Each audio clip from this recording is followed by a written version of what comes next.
Good evening, ladies and gentlemen. Welcome to that Footy Talk. I'm your host, Valentine. Woo! What a week, eh? I hope you guys rested. I hope you guys are feeling good. I hope you guys are energized. Football is back. 4 weeks of uninterrupted football. So that means 4 weeks of EPL action. And that means 4 weeks of not knowing if United are gonna be good or not, man. And that's tricky because I know a lot of United fans have been sitting home and being like, the international break should have been longer. And it's so sad when you reach a point where that's how your fan base feels, you know. But I understand, and today I'm just here to basically update you guys about what's happening in the management transfer window, as I love to call it. So currently Ole Ole is still on the job, as we all know. He did take training sessions from Tuesday. I think they returned on Tuesday. Players like Ronaldo, Bruno returned today. Players like Donny have been there, and players have been talking in media, and players have been showing their concern on yeah, man, Donny is doing great in training, but why does he never play? And the latest person to have that type of chat is Luke Shaw, and I agree with Luke Shaw because every day the manager comes to us and whenever he's asked about Donny, he's showing he's so great in training, he's so professional, but you never play him. So that means that to me tells me you're an unprofessional manager because a professional manager finds a way to to allow players in his team to play and to make it work. That's a professional manager. Professional manager doesn't consistently allow a team to fail, knowing you've got quality on the bench or quality that you could just start from the get go. So for me, that's why I keep saying that Ole is not a great manager. People tell me he's a great man manager, and I remember telling people that it's easy to be a man manager when the team is very young. But as soon as you start need to including players into the team and buying players, that's when your man management is really tested. And he's failed that test. Because he bought in Tellus, he never plays him. He bought in um Donny, he never plays him. He brought in Ahmad, he never plays him. And people tell me, yeah, but Ahmad is too young. Are you seeing what other teams are doing? You find a system that integrates the young with the experience. Yes, Ahmad doesn't need to play every game, but he never plays. So you can't tell me that you spend 40 million or was it 30 or 40 million on a player that you're never gonna play. It doesn't make sense to me. It doesn't. So that's why I feel like Ollie's not a good man manager and he's proven it. So now the chat is Zinedine Zidane and Brendan Rodgers. So I'm gonna break down to you guys what's happening on both sides, right? So let's start with Zinedine Zidane. As we all know, Zinedine Zidane is probably the only manager without a job, and he's not in a rush to get into management. We all know his dream job currently is to manage the French national team, and so he's not in a rush. But he's a manager that Man United can go and sell the proposal to and say, "Yo, here's a gig. This is what we're trying to achieve. This is the plan. Do you want to be part of the project? Is there anything you would change from this project, and what would you need from Man United sides to have a successful project?" So that's the guy we can go to right now, right? And sell the project and have proper discussions with. So sources tell me that they have had those talks with Zidane. But the biggest hurdle they're having is one, his wife, right? His wife still wants him to be off management, still enjoy it, and maybe go into management next year in the summer, right? Which is a fair point. I mean, it's your wife. He might listen to his wife. Some people might say, "Whoa, this is Man United. It's Man United, you know. We're calling you. We're a big team. But a lot of people argue, yeah, you're Man United, but you're not that big anymore, you know? You're just big because of your fan base, what you've done, and that you can still make money even though you're doing poorly, which is all correct. Like when I look at Man United, I'm like, yeah, we're a big team, but we're doing Norwich tendencies. So other teams are doing this. As I said in the last podcast, other teams are doing this. Man United is doing that. You see how you can't see my hands? Because we're unseeable. We're doing nonsense. That's what's happening. So the Zidane thing is, if Zidane even takes the job, the word I'm hearing is he wants a clause that says if the front's job becomes available, he can leave. So my biggest concern, and I think this would also be Man United's concern, is that yeah, you're a great manager, we want you good, right? But that French job could literally be available in December after the World Cup next year. So he wants to be able to up and leave, you know. And my thing is that's an unstable route to take, because imagine now you're in the middle of the season, your team is doing well, France let go of Desi Champs, and then Zidane now has to leave you because that's his dream job.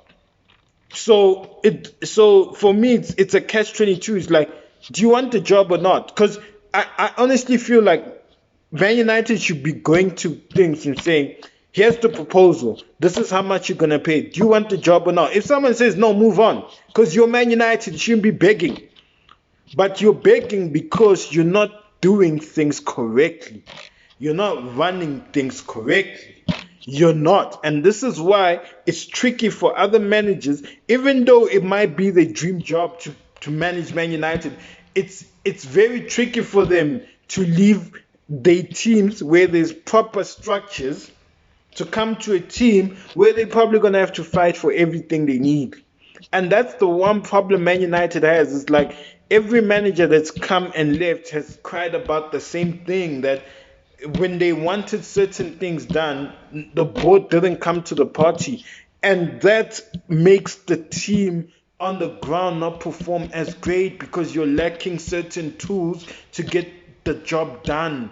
And when you lack tools to get the job done, you can never get the job done. The job is always half done. And it's like this season. Yes, people tell me, yeah, but they didn't want to sign Ronaldo. You signed Ronaldo. That's Ronaldo. Ronaldo should not dismantle the money the club makes to not be able to afford the piece that's missing. You buy when it's like if PSG say we want Messi, and they know they're lacking a midfielder, they still go buy that midfielder, because they know Messi is the magical piece, the luxury, and the midfielder is the one who comes in, completes the piece that allows your players like Messi or Mbappe to do great. And this is what's lacking at Man United, because what Man United did is like, oh, okay, Ronaldo's available, we'll sign him, he's a key signing, fans will be happy, we'll see the CDM situation next year. Forgetting that you brought in a world-class player, out of this world, alien you brought in, right? And you left the missing piece still missing, that could have helped this alien get you over the line, get you where you need to be. Now you wasted a full season, and now you've got a manager who's losing game, who you still haven't sacked, so you're still wasting the season. Because I look at it, people say, yeah, but thing, I'm like, bro, we're 17, we're 17, we've got 17 points, right? Chelsea have got 26 points, right? So that's like what, 6-7 points? I don't know. You guys do the math. We're not that far behind. Yes, we're far behind in terms of the games that are coming up. We don't look like winning with this manager. So I can understand where the frustration of the fans is coming from. But when I look at the table, I'm like, this season, everyone is dropping points amongst each other, right? And this is the perfect time to have gotten a proper manager, let him do the job, and get closer before teams really pull off. Because when teams really pull off, it's hard to catch. But teams haven't really pulled off, and because we're like 5 points behind Liverpool, if I'm not forgetting, because we're like 3 points behind Arsenal, no, 2 points behind Arsenal, 5 points behind Liverpool. So we could still get the job done. What's the big hurdle? But anyway, moving on to the next manager, Brendan Rodgers. So today I'm seeing people tweeting funny like, oh, this like Man United fans, please use it. It's for a reason. I know you smart. Like, are you guys really expecting Brendan Rodgers to go to a Leicester conference and say, yes, I want to take the Man United job. It's my dream job. It's the job I've always wanted. Are you stupid, guys? Like, come on, guys. Come on. Use your common sense, man. Like, the man will never say in public that he wants the job. It's disrespect to the club. It's disrespect to his employees that he's employed under currently. So he will never do that. And I honestly thought you guys were smarter than that. It's like when a player is linked to a club, you'll never hear a manager say, yes, he's linked to the club, yes, we're gonna sign him. They always tone it down. They always have something like, yeah, he would be a great add to the thing, but he's not my player, so that's not my business. I use what I've got, and these are my players. It's just how the business goes. So please use this, guys. It's there for a reason. I know if you guys can see that Oli needs to go, I expect you to know that Brendan Rodgers will never in a lifetime say, I want the Man United job. It's been my dream job in a press conference. While he's still employed by Leicester. Come on. So the Brendan Rodgers situation, guys, is that he's still employed, right? So it's tricky because so many things go into him being employed, and Man United wants him. Because we need to look at the situation is, okay, Man United can trigger the release clause, right? But Leicester could also refuse and say, we won't have enough time to find a replacement. Unless Leicester have been notified and Leicester have already started looking for a replacement for Brendan Rodgers. And if they haven't, or if they won't, then it's very likely that he will come. Because you need to remember that also Leicester want to be in a position where if Brendan leaves, they already have a suitable candidate, not having to search for a candidate. So you need to take that into consideration.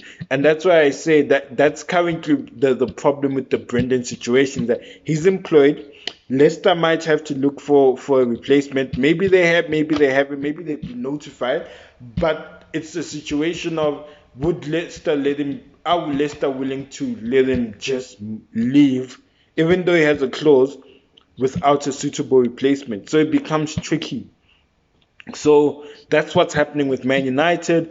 I personally feel this is Oli's last game. I personally feel that Zidane or Rodgers will come to Man United next week. I'm really hoping so, because I honestly still feel that we can still save the season. Do I think we'll win the title? No. But do I think we can put up a good fight? Definitely. And I think we can win an FA Cup. I honestly feel like our squad is built for UEFA. And the only problem is we don't have the coaches and the manager to get us over the line. And that's why I feel like a coach like Zidane, who's won it 3 times with Madrid, is the right coach for this team to win a UEFA. And he would like to bring his own coaching staff. So that's also another hurdle for Zidane, because he wants his own coaching staff. And I personally feel like, yeah, if we get rid of Oli, get rid of his whole backroom staff as well, because they're useless. And the reason I say they're useless is because I see players in Man United who haven't improved in the last 3 years, who still look the same, who still make the same mistakes, and that's a coaching issue.